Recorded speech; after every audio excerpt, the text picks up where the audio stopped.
D'abord, merci beaucoup. Je vais commencer par dire qu'il y a des actions qui ont été réalisées pas seulement par CAFED, mais par le mouvement féminin, la synergie des organisations féminines qui travaillent dans l'humanitaire. Et je pense que la province dont on peut s'y taper la poitrine parce qu'il y a des choses qui sont réalisées, qui ont été réalisées par les organisations féminines. Les femmes de la province Nord Kivu ont été à la première ligne dans la réponse humanitaire. Et cela ne peut pas être contesté parce que ce sont des femmes qui ont été nuit et jour sur les lignes de front, différentes lignes, là où il y a eu différents engouements des mouvements de population qui étaient en déplacement. Les femmes ont donné le meilleur d'elles-mêmes. Elles ont travaillé dans les analyses rapides genre.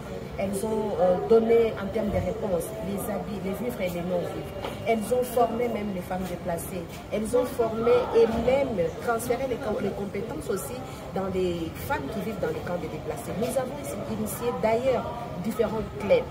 Et cela, c'est avec le moyen de bord, mais aussi avec les soutiens ou l'appui des différentes organisations internationales et les agences. Nous devons reconnaître les efforts qui ont été menés par différents partenaires.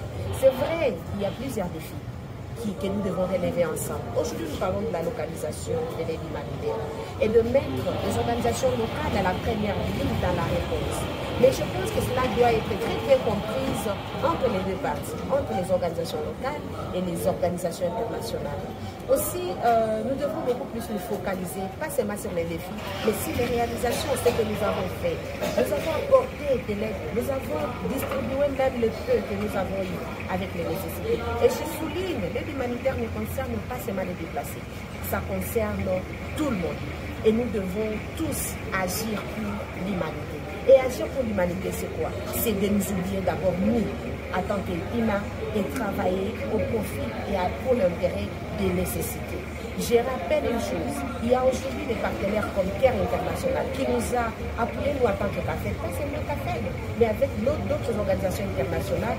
Et nous sommes activement aujourd'hui sur le terrain en train d'apporter la réponse adéquate aux bénéficiaires. Il y a les agences comme ONIFAM qui se focalisent aussi dans la réalisation de fonds afin d'apporter leur appui aux organisations locales. Nous avons plusieurs organisations, plusieurs agences. Je salue aussi Solidarité féminine pour que nous puissions parler dans ces langages en tant que femmes et apporter notre expertise sur le terrain. Ce n'est pas seulement dans les paroles, mais dans les actions que nous mettons en œuvre sur le terrain. Le problème, c'est la planification dès le départ, les analyses rapides genre qui sont faites et aussi comprendre dans quelle mesure ça se fait. Ce qui est vrai, il y a les questions des groupes, il y a les questions des conflits de leadership sur le terrain, comme nous le voyons souvent, mais cela ne peut pas lier à l'aide humanitaire, parce que le conflit d'intérêts, les conflits de leadership existent même sans ou avec l'aide humanitaire. Nous avons appelé quand même les hommes à un engagement, surtout dans la lutte contre les violences basées sur les genres. On a oublié d'impliquer les hommes dans plusieurs actions sur le terrain, et souvent quand les organisations féminines arrivent avec ces aides, les hommes se sentent frustrés, les femmes se sentent frustrées. C'est pourquoi le CARE International a appuyé les collectifs des organisations féminines afin de fédérer les efforts et de mettre les hommes aussi au centre de la réponse, pas seulement les femmes, mais l'aide humanitaire qui doit bénéficier à tous les ménages, ce n'est pas seulement à la femme ni à la jeune fille, mais aussi à l'homme, qui est d'ailleurs majoritairement, les hommes sont les gestionnaires de ménage, et donc les hommes devraient être impliqués. Et ça, on a trouvé des résultats palpables dans les camps, dans les sites de Kanyamouchia, ainsi qu'à Mushagala. Et je souhaiterais que ce projet puisse s'étendre à d'autres zones afin que nous puissions comprendre c'est quoi le rôle de chacun dans la réponse humanitaire.